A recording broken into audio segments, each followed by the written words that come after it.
to the San Antonio Manufacturers Association and Carlberg Consulting podcast series, Lead With Me. It's all about leadership. And today, I am thrilled that we've got Dr. Gwendolyn Galsworth with us today.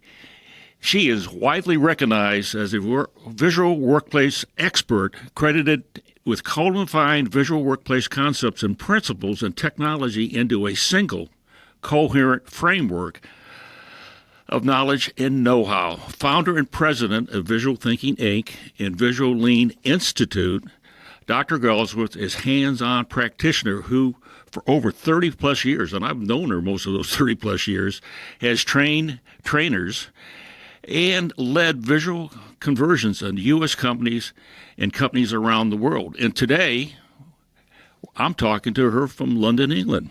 Amazing. Welcome, Gwen. Oh, thank you very much, Doug. I am really honored and very pleased to be here. Thank you.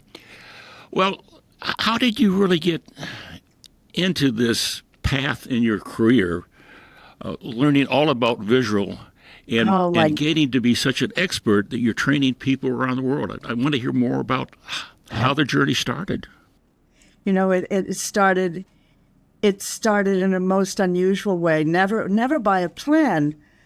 I'm so impressed by people who have plans and goals and then fulfill them. But for me, I used to be a Latin teacher, and then I decided to get my Ph.D. and was a very bad typist. The professors who, for whom I typed, used to hold my papers up to the light to see how many holes there were in them. I was such a bad typist. Your typing skills were about as good as mine. And I was going to write something called a dissertation, which I was told had to be at least 150 pages. And my heart sank because I didn't know how to type and I knew I would never get through it. And someone said, there's something called a computer. I said, what is that? And they told me, and I found somebody who lent me their server while I did my dissertation. And that person who lent me his server was Norman Bodek, who had just begun Productivity, Inc. And he stopped by after about a year and found me in the back room and said, what are you doing? You're still here? And I said, yes, I'm writing a paper on the participation of, and those are the only two words I got out of my mouth. And he says, participation. The Japanese are always talking about participation. I'll give you a job. He gave me a job, sent me to my first factory, and I fell in love. I fell madly in love. And then I went to Japan, and I saw my first visual device. Norm used to do a lot of study tours in Japan. He was amazing. Yeah. I took many of them over. Yes, he was a great gift. He was a pain in the neck. We used to call him Typhoid Mary because he'd come into your office and you would catch something that you didn't like, and he would leave and then give it to the next person. He was a character. He really was. But he was a great gift. He was a great gift. I had a lot of sessions with him over the years. He was just an amazing individual. Even after he sold the company, he was still very active with study tours, matter of fact. Yeah, when he passed away, he was actually in Japan. I did not know that. Yeah. I did not know. Amazing guy. Truly missed. Yeah. You know, I first met you probably, I'm thinking mid-'90s at Harris Corporation, and John Sadoff brought you in to train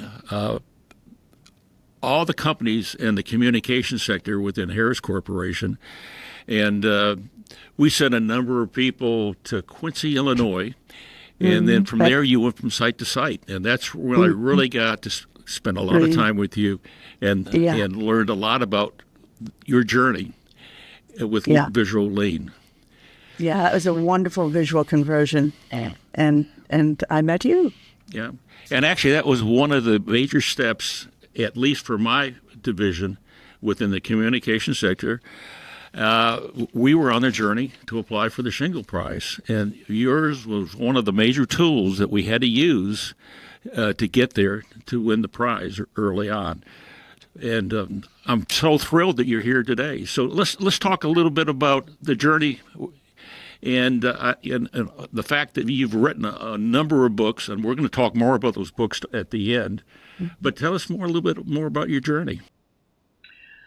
Well, it's been all about doing conversions with companies that were interested in installing a language of visual devices in order to connect the organization. And it's called a visual conversion, sometimes a visual transformation. And that's where I did all my learning. I brought some basic ideas. I had an understanding, certainly had an inspiration, but I didn't have a dictionary yet. I didn't have a codification. And visuality at the time was not a field. It was just the devices, something that we got from Japan, color coding, Kanban, and lines on the floor, lines and labels. And as I began to work it, and the first work that I was given, kind of hands-on work, I was directed by Norman to learn about this thing called 5S, and I couldn't get the darn thing to work. I couldn't. This was, I'm a little bit ahead of the question you're going to ask me later about this was my biggest failure. I couldn't get 5S to work. And actually, people were actively hating me. Here I was, a woman, telling them to clean up after themselves. And on top of that, I was a woman telling them to do that. So, it was really an unhappy situation. But we had to contract, and I had to stick with it. And I had to somehow turn that failure into the next visit. So I began to notice that the operators I was working with, this was at Pratt & Whitney in Connecticut, were super duper smart, much smarter than I, full of life, vitality, and ideas. And 5S was a compliance activity. I was asking them to comply, and they were pushing back. And I was asking them to follow an audit when what they were doing was nowhere on an audit, was off the map. And so I said, okay, I'm going to teach you some principles that I understand. And I found engineering principles in 5S, mostly in the S that says set things in order. I saw a big opportunity there for decision making on the part of operators, where they could decide based on function. And I began to develop the language. They could decide on the flow that was going to be safest for them, help them do their work correctly and completely. And when I turned set things in order, which eventually became smart placement, over to the operators, they changed everything for the better. And they showed me who was in charge. And I don't mean that I gave the reins to the operators. I mean that I took responsibility for teaching them, and I taught them engineering principles, which eventually became work that makes sense. It went from 5S, 5S plus 1, 5S on steroids, and then it went to work that makes sense. But it had to make sense to the operator. And that's how I got started. And I stayed on that route for easily 10 years. But you know what's amazing? Early on, we didn't realize respect for people and getting the engagement of the people was part of the Toyota secret sauce. It was a number of years later that we started to connect all the dots. And I can relate because when we started putting 5S in a number of my factories, we kind of we didn't understand it.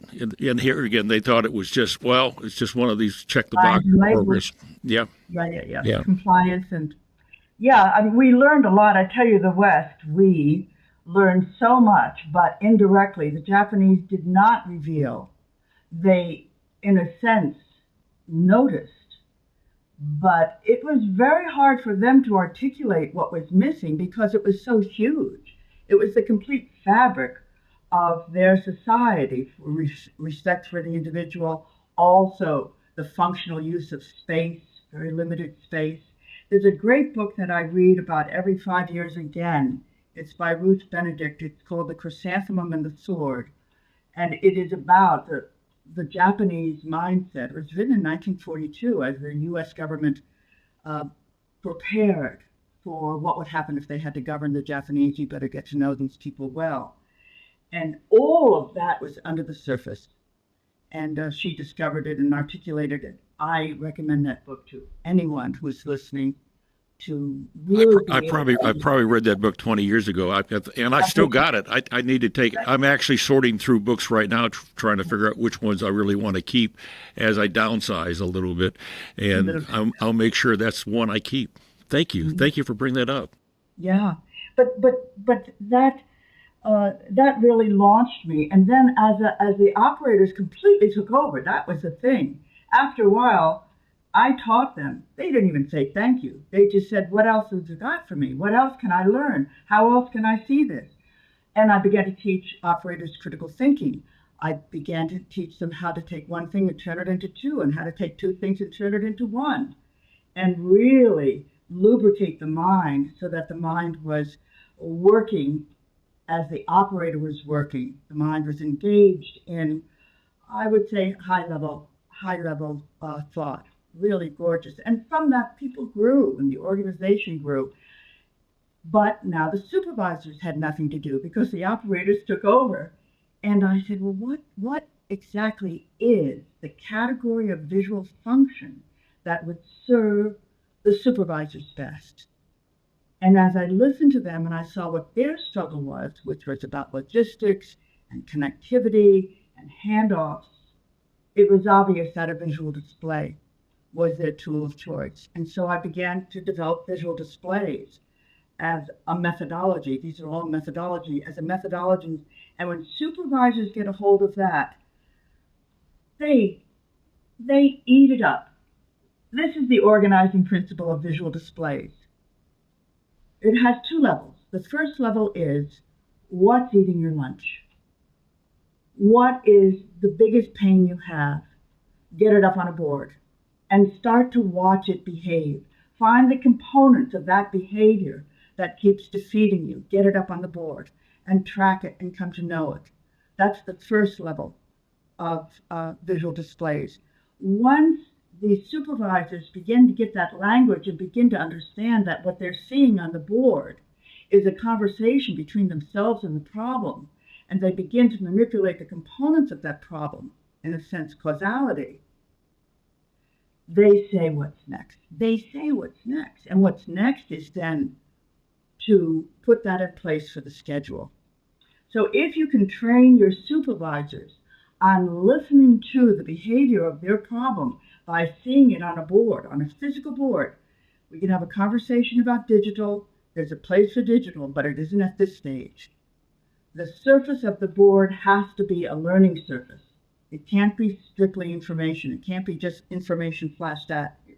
You have to be able to manipulate it, reconfigure, think through the board. The supervisors get that, and then they move to visual scheduling, and they start attacking the really big problems of scheduling, and then you shift right over to, you can shift over to Obeya, you can shift over to War Room, and then, of course, after the supervisors get chugging along and speaking their visual language, it became obvious that leadership had no visual language to speak, and they were stuck. So that's the way it developed. I started working with executives 15 years ago. 10 years with operators, 5 or 6 years with supervisors, 10 years with executives. They all have a visual language. We call it "let the workplace speak." It's cool. It is. It really is. You know, and I've because of you, I've implemented it more times than I can count. Not only in my companies, but I've helped other companies do the same thing. You know, it's kind of interesting. You know, we start off with 5S, and 5S is tied into so many things like preventive maintenance and other things that are all tied together with it. We added safety to it to really drive our safety program. And my company, M2 Global, is right now coming up in 20 years without a lost time accident. And people ask me, wow, how did that happen? What did you do? What was? And I said, number one, we started off with 6S and made basically safety a priority. When we had a team meeting, a stand-up team meeting in the morning, the first thing we talk about is safety. So all the employees every day knew that was a priority for the business. And we had the dashboards and the measurements where we were constantly communicating what they need to do. So thank you for teaching me those skills. You're welcome. You know what's so interesting about what you said is that Taiichi Ono, the co-architect with Shingo of the Toyota production system, he started 5S as a safety intervention because you know the famous story about the operator. The lady was feeling uncomfortable and she wasn't getting her work done, and Ono goes over and says, "What's troubling you, madam?" And she says, "That thing up there, it's going to fall on my head." And he never realized before that the safety was the environment of work, and that he was responsible for keeping people not just safe, but with the idea that they are safe, so that they felt secure. And he started 5S, and then he didn't bother to put that success on there because the whole thing was about safety. It's so good what you say. Yeah. It's so good. Yeah, so good. And matter of fact, I've seen some defense contractors. They have 7S, and the seventh is security because they're a government facility. So they want to make sure everything is in what I would say a priority within the organization. Mm-hmm. So keep going. Keep going, Gwen. I kind of got off on a sideline here. No, it's excellent. And I wanted to put a little tail on it to say that military manufacturers know how to put these mechanisms in place and also respect the individual. That comes kind of automatically. It's kind of counterintuitive for the Western mind to think that the military care about people. But they understand that when people are out there on their own without a general or a sergeant near them, that they have to make decisions and be their own agents and do the thinking. So it's automatic. It's very inspiring. I'm very inspired by the military. Thank you. Please. So what's the next step, Gwen? The next step. Well, of course, visuality is iterative, so the next step is doing it again and plowing in whatever I just learned with the next client. But I will tell you, since I moved to Europe, and I moved here, as we were chatting before, as I mentioned, in order to share my work with Europe. And Europe has been very, very responsive. There's a different mind here, a different grooming of the mind. It kind of requires clarity, but it is also very expansive. I find it very, very stimulating. And I've gotten into Obeya here and leading Obeya. How do you use the metrics wall to actually lead, not just lead it, but grow leaders, which has been a really important understanding that I've gotten out of visuality, that visuality grows leaders. But in a metrics room or in a war room, you can actually intentionally grow leaders by sharing the leadership in ways that are highly visual. So that's been very, very interesting. And a number of other things. But my next step is, the next step, honestly, that I want to do is something that we talked about a couple of days ago. I want to put my IP into a university or into 5 of them by language groups, and just give my IP and make sure people know how to train and create outcomes out of the 9 methodologies that I've developed, and just spread it, because the layer of visuality is quite thin. When I think of the power of visuality looks at the informational landscape. Lean looks at time, does a brilliant job at looking at time and pull and the critical path. But visuality looks at the informational landscape, which is largely neglected because you can't see. You can't see information that's missing. And a lot of information is missing. When you put them into a physical visual form, that information inhabits the workplace, inhabits the physical landscape of work. The vocabulary is the visual devices, but you need to really understand how to make that vocabulary work as a system, just as our language does. And I can. It is very interesting, and I'm looking forward to because I know you're writing a book on that right now. That's why I got 4 of them under work. Yeah, I know. You always have a book in work, which is amazing.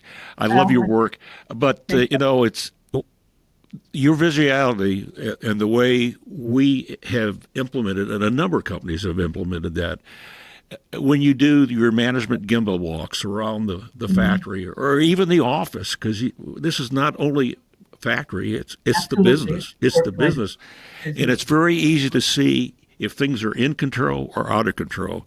And it's a great tool when you do your management gimbal walks. I mean, I don't know how we got along without it, you know. That before, yes. You know, I'd like to build on that and say that there's a little bit of a misnomer running around the consulting world and the change CI world, and that is that workplace visuality, visual thinking is visual management. The huddle, the gimbal walk is visual management, but it represents generously 10%, maybe 12% of what visual can do. It's really about visual performance, and it's about embedding the whole performance that results in those dashboards and those huddles and that gimbal walk. It's about making the performance visual, not just the results of the performance. So that's just something to bear in mind. It's a very, very wide field. When I think of, for example, lean and visual together, or even agile and visual together, that represents, lean and agile represents one wing of a bird. The other wing is visuality. You need the two wings to fly. People must expand their understanding of visuality if they really want to go after the micro deficits in the workplace, the ones that are invisible because they're not even there. yeah, It's not even there. you're so right. You are so right. I've got a couple questions about your career, and I always kind of end up a little bit at the end asking three people about their challenges as a leader and a manager within the organization. Can you tell us what has been some of your greatest failures, and what do you do to learn about them and not do them again? Not to them again. You know, the failure that came to mind when you asked me that question is the failure I already mentioned, and the lesson that I already got from my failure at 5S. I came into that landscape ignorant because it was my first 5S. It was my first intervention since I was hired by Norman, and I followed it by the book, and I failed, and I had a contract, and I was responsible for delivering on that contract, and the methodology that I was given was not working. It wasn't that 5S was bad. It's just that it was asking operators the wrong question. That's It so was true. asking So of true. them. So Yeah. true. And it took me, and what I learned from that, and I learned it there. I probably learned it before I joined productivity, but it was not as vivid as this one, is you've got to keep going. And in a way, you can't give up hope. You have to believe that you have the internal radar to find the next step, to find what is next. And you know, when I train trainers and train consultants, the lessons that I learned from that, I've just continued throughout my whole career. It's been quite long. And when I train consultants and trainers, I say, you know what? You're responsible to know what's next. And you are responsible to know it before the group needs it. And if you don't know what next is, you're responsible for knowing that as well, and to get very afraid because you don't know what is the next iteration. Where do we go from here? So you keep going, but the other thing that these failures in my life have taught me is that we have this vast internal resource, and you call upon it. You call upon it. You say help. You say help, and inspiration comes, an opportunity comes that suddenly represents, wow, this is what I needed. You've got to keep going. It's like those streams. You're walking along, you got a stream, you're taking water from it, and all of a sudden the stream disappears. It went underground. It didn't go away, it just went underground. So that has been very, very important to me, and it has kept my life fresh. And I mean, I really am very interested in what's going to happen next. And sometimes I have to fight against the fear because things seem to be mounting up. But if I keep going, it turns out right. I think that really, in a way, leaders, you, to some extent me, we're responsible to give people hope. But we are also responsible to know the methodology and to know what the steps are supposed to produce and what's extra. I'm very pleased with what I've learned about failure because, in a way, it has really formed my life. And You learn from failures, and you kind of put it in your index to say, what did I learn? What could I do different? And how do I move forward? And you've done that so well, so well. And you know what, Doug? You know what? It gives us strength, but more than strength, it gives us courage. Was it Winston Churchill who said, "Success is never final, and failure is never fatal. What makes the difference is the courage to continue." So we promote courage in people. And I love what has happened in the last 25 years in our country, in the United States of America, and throughout the world, where we send that message in the workplace. The workplace has become a place of inspiration and of self-growth. And that's incredible. Well, I think your books, as we go forward and reshore and rebuild manufacturing in the U.S., are going to play a key part. My next question is, how do you define success as a leader? And how do you measure it, Yeah. Hold on for a second. So what I want to talk about, and I'm a great fan of Winston Churchill because the guy was, he always thought very highly of himself, but if you ask other people, he was a loser. He was just a big loser. But he kept going, he kept going, he kept going. For me, in leadership, it comes down to one principle. And I start with this principle when I talk to the C-suite or when a leader asks me to kind of take him through a process. And that is, the outcome is you will learn how to say yes to the few and wait to the many. How to say yes to the few and know why, and wait to the many and know why. Because every organization has a constraint around resources, a constraint around capacity, a constraint even around capability. Those constraints govern your decision making. And if you don't factor them in, you'll become President Gladhand. You'll be saying yes to everything. Or in your fear, you'll be saying no to everything because you don't know the scope. You don't know the scoop, I should say, the scoop on your own company. The leader's responsibility for me is a responsibility to choose, to make a decision that the company can genuinely embrace. And, we've spent a lot of time lately teaching leaders, training leaders to be emotionally intelligent, to be even-handed, to show support, to be good coaches. And all of that is very important.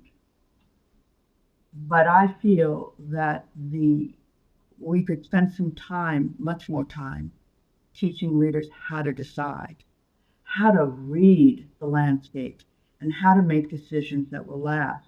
Because a leader will make a decision and be out there alone for a little while until others feel the strength of that decision and see how it can be done. For me, that is The measurement is, and the measurement of that for me is stability and growth, but stability first and growth as an outcome. The other measure that I look for is how many leaders are grown in the process of you being a great leader.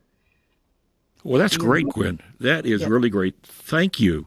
No, that's the first time I've heard that from you. And it makes so much sense. This is something Can I that. just say one thing about Winston Churchill, if we have a moment? Oh yeah. He, at one point during the war, when France fell, and the French fleet was going to be used by the Nazis against England, where Winston Churchill was the prime minister. Winston Churchill had to make a decision about that fleet.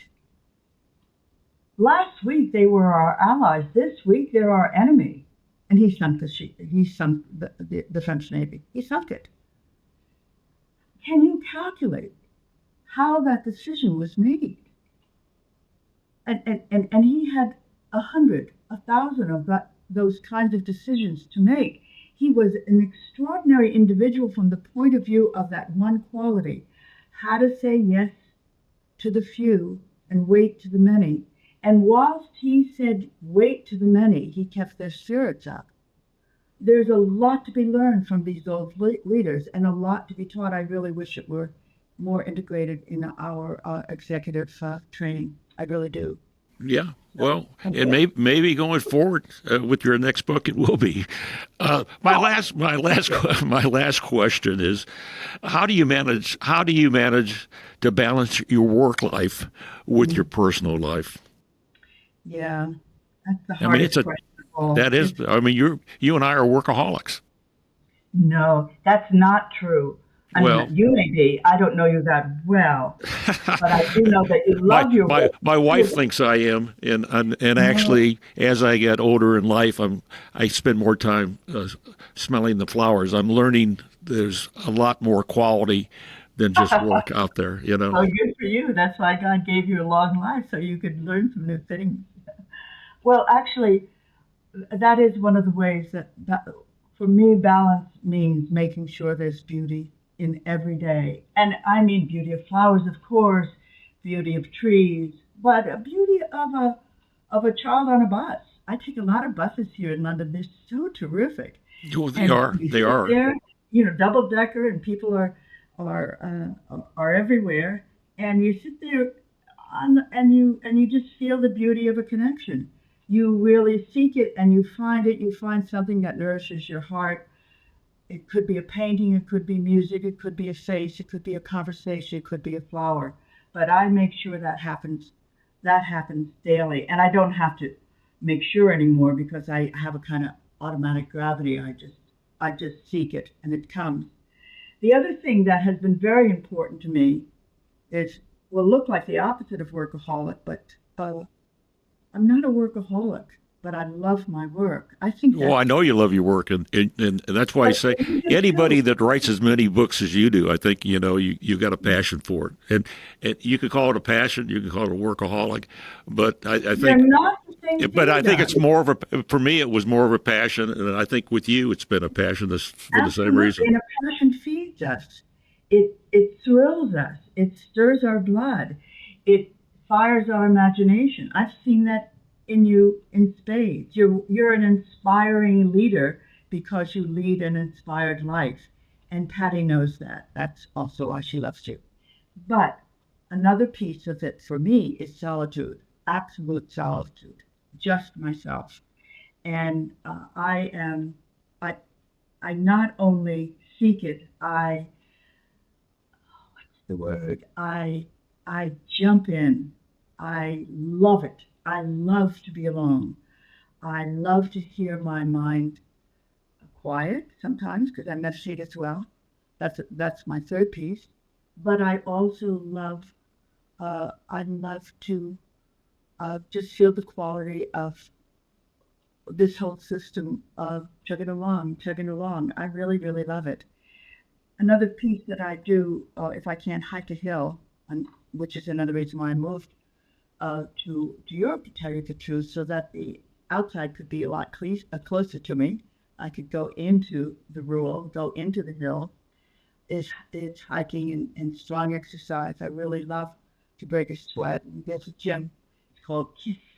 Well, it sounds like you made a lot of great choices. Hey, let's we're kind of wrapping up here, and all your books, and I've read all of them that you've published so far, but two that really bring to mind, and I'm just asking you if you were going to recommend two books for people to go buy, and yours right off the bat. I would recommend them. Yes. Yeah. So I know you would recommend them, and I'm recommending. But I'm just saying, if you only could buy one, if you could only buy two, the two that I got the most out of is a Visual Workplace in Visual Thinking, and that one actually won a Shingo Prize. And I think most of your books had Shingo Prize. And the other one says Work That Makes Sense is the second one I really like. Show us the picture. I think you got them there. Can you show us a picture of the cover for everybody? This is Visual Workplace, Visual Thinking. This is about the thinking model. This is about the 10 doorways. This is about the segmentation of visual functions throughout the organization. This for supervisors, this for operators, this for leadership, for executives, this for the office. It's excellent. It is the model, but and it has 300 colored pictures in it. This one, which is a book I know that you like as well, Work That Makes Sense, is operator-led visuality, and this one has 700 pictures in it. 700 mostly visual examples and visual solutions. And I did the review for the Shingo Prize on that one. I was on the team. Oh, yeah. I'm so glad. It's very important, and may I say that our website, visualworkplace.com, is full of free learning. There's 350 podcasts. We have about 50 of them up. The rest is on iTunes. 150 articles, 30 videos. We want people to learn about visuality. It is all free, and there's a lot more that's available. So I guess they're also available on Amazon too, right? And they are available on Amazon and from Taylor Transit. Mm-hmm. Right. Well, thank you so much for joining us today. This is Doug Carlberg. I'm signing off on our podcast series, Lead With Me. Stay tuned. We've got a great series this year, and I'm looking forward to every release. Thank you, Doug. I'm so honored to be here. Thank you, Gwen.